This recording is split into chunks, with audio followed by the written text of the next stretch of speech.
afternoon, Sharms Espina here, and this is PTV News Now at a quarter past the hour. And topping our list of late-breaking events in the 24-hour news cycle. Even with its future on continued support from the United States in limbo for its defense against sustained Russian offensive in various points along the Ukraine border or territory, foreign observers, to include a senior German military official, says the Russian military has sustained huge losses and has been substantially weakened heading into the new year. Leaked U.S. intelligence earlier show 315,000 Russian troops have been either killed or wounded since the war began in the last week of February 2022. In addition, Russia has equally lost thousands of battle tanks and infantry fighting vehicles in its foray into Ukraine. Still, Freuding noted how Putin managed to pull in nearly 500,000 conscripts or new recruits, to include inmates from various prisons in Russia in 2023, to bolster the army's ranks and offensive capabilities. Meanwhile, Vladimir Putin is punctuating 2023 with a lot more bang, boom, and higher body counts all across Ukraine.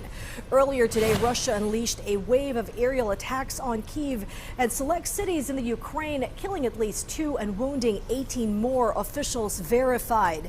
AFP reporters and other news correspondents recount hearing powerful blasts in the early morning of Friday, along with seeing billowing black smoke from a warehouse. These attacks from above are clearly retaliatory tit for tat for an attack on a Russian ship in the Crimean port of Feodosia that crippled the vessel and set back the Russian Navy big time.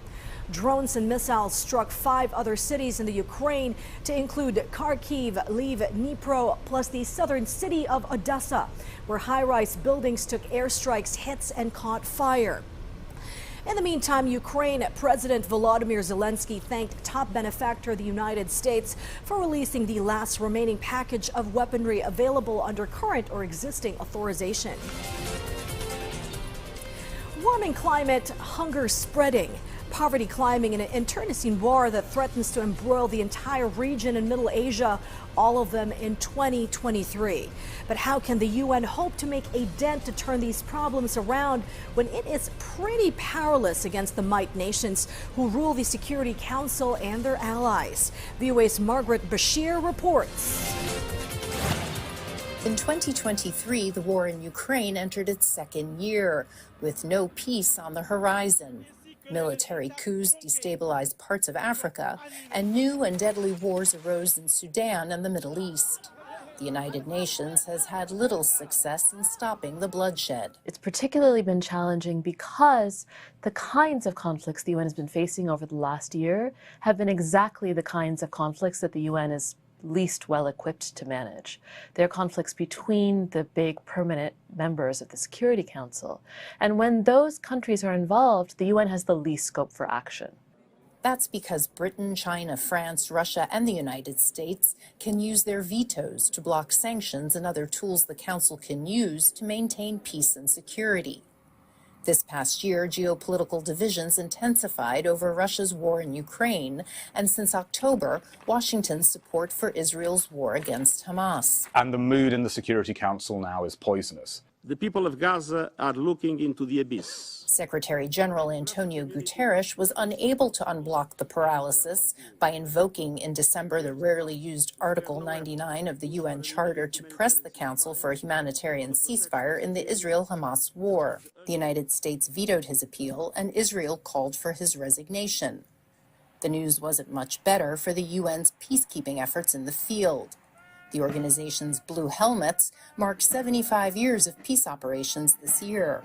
But the anniversary comes as Mali and the Democratic Republic of Congo demand that UN forces leave their territory, and as Haiti appeals for an international force to help stabilize the country, just not a UN one.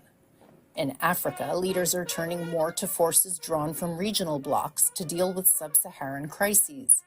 This, along with peacekeeping's hefty annual budget of more than $6 billion, has prompted questions about the efficiency, value, and need for present and future missions. Moving forward, what we think we should work together with the member states on is to make sure that UN peacekeeping operation, when they are warranted, will be fit for purpose. And when it's about enforcement, not peacekeeping, then it's not for UN peacekeeping to do enforcement, it's for other form of operation. One hopeful moment came at the COP28 climate conference in Dubai.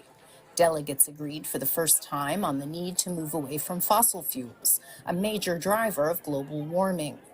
With climate change intensifying natural disasters, conflicts, and other global shocks, the UN has been called upon more to mobilize delivery of humanitarian assistance. We see both things, right? We see that even when there's diminished political space to broker political solutions to conflicts or to human crises, there's still the real potential to do important significant work on the humanitarian scale, but it has to be funded, it has to be supported in order to get the sort of greatest impact. Over decades, many have called for reforms to the UN, including expanding Security Council representation to reflect current realities. The UN was paralyzed for long periods of the Cold War.